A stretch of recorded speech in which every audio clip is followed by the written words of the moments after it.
Ada saudara kita yang bertanya seperti ini terkait kalimah qaulan karima, qaulan layyina, qaulan ma'rufa dan qaulan sadida.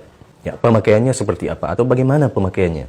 Sebelumnya kami ucapkan terima kasih atas pertanyaannya dan terima kasih sudah mampir di sini. Ya, jadi memang ada beberapa qaul di dalam Al-Qur'an yang disebutkan oleh Allah Subhanahu wa taala dalam beberapa ayat, mulai dari qaulan karima, qaulan layyina, qaulan sadida, qaulan baligha, qaulan ma'rufa. Sebenarnya seperti apa pemakaiannya? Jadi kita bisa lihat yang pertama itu qaulan karima. Qaulan karima ini bisa kita baca dalam surah Al-Isra ayat 23. Fala taqul lahuma uffin wa la tanharhuma wa qul lahuma qaulan karima. Janganlah kamu berkata kepada keduanya, itu ibu bapa, dengan kata dan janganlah kamu membentaknya atau menghardiknya, serta katakanlah qaulan karima, kata-kata yang mulia. Jadi al-qaulul karim itu adalah anfasul aqwal alladhi tatakallama bihi ma'a abika wa ummik, yaitu perkataan yang sangat tulus, yang keluar dari hati, yang sangat jujur, yang ketika engkau berinteraksi dengan kedua orang tuamu, maka yang pantas adalah qaulan karima. Jadi ucapan yang tepat untuk kedua orang tua adalah qaulan karima. La budda ayyakuna fi ala maratibil ihsan. Kata-kata qaulan karima itu merupakan puncak tingkat kesempurnaan kebaikan terhadap kedua orang tua. Jadi qaulan karima ini berkaitan dengan interaksi kita terhadap kedua orang tua. Kemudian yang kedua kita lihat qaulan baligha. Ya, ini kita bisa temukan dalam surah An-Nisa ayat 63. Fa'arid anhum wa'idhum wa qul lahum fi anfusihim qaulan baligha. Maka berpalinglah dari mereka dan berikanlah kepada mereka pelajaran dan katakanlah kepada mereka perkataan yang berbekas pada jiwa mereka. Ayat ini berkaitan dengan interaksi dengan orang munafik.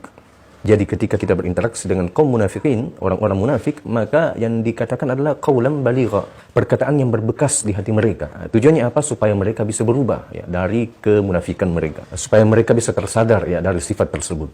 Yang ketiga, qaulan layyina. Ini bisa kita baca dalam surah Thaha ayat 44. Faqula lahu qaulan layyina la'allahu yatadhakkaru aw yakhsha. Maka berbicaralah kalian berdua, yaitu Musa dan Harun, kepada Fir'aun.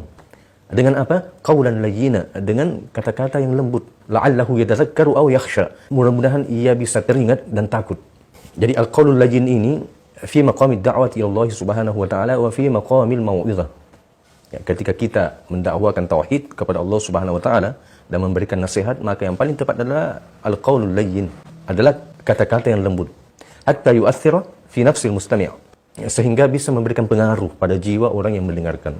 Maka yang dipakai adalah qaulan layyina. Ada pun yang keempat, yaitu qaulan sadida. Ini bisa kita temukan misalnya dalam surah An-Nisa ayat 9. Wal yakhshal ladzina law taraku min khalfihim dzurriyyatan dhi'afa khafu 'alaihim falyattaqullaha wal yaqulu qaulan sadida. Dan hendaklah takut kepada Allah orang-orang yang seandainya meninggalkan di belakang mereka anak-anak yang lemah, yang mereka itu khawatir terhadap mereka. Oleh sebab itu, hendaklah mereka bertakwa kepada Allah dan hendaklah mereka mengucapkan kata-kata yang benar. Jadi ayat ini berkaitan dengan bagaimana seorang orang tua berinteraksi dengan anak-anaknya. Maka yang perlu diucapkan adalah qaulan sadida, kata-kata yang benar. Ya, para mufassirin mengatakan qaulan sadida adalah qaulan shawaba atau qaulan sidqa atau qaulan mustaqima. Kata-kata yang betul, kata-kata yang benar, kata-kata yang lurus. Jadi qaulan sadida pada interaksi orang tua terhadap anaknya.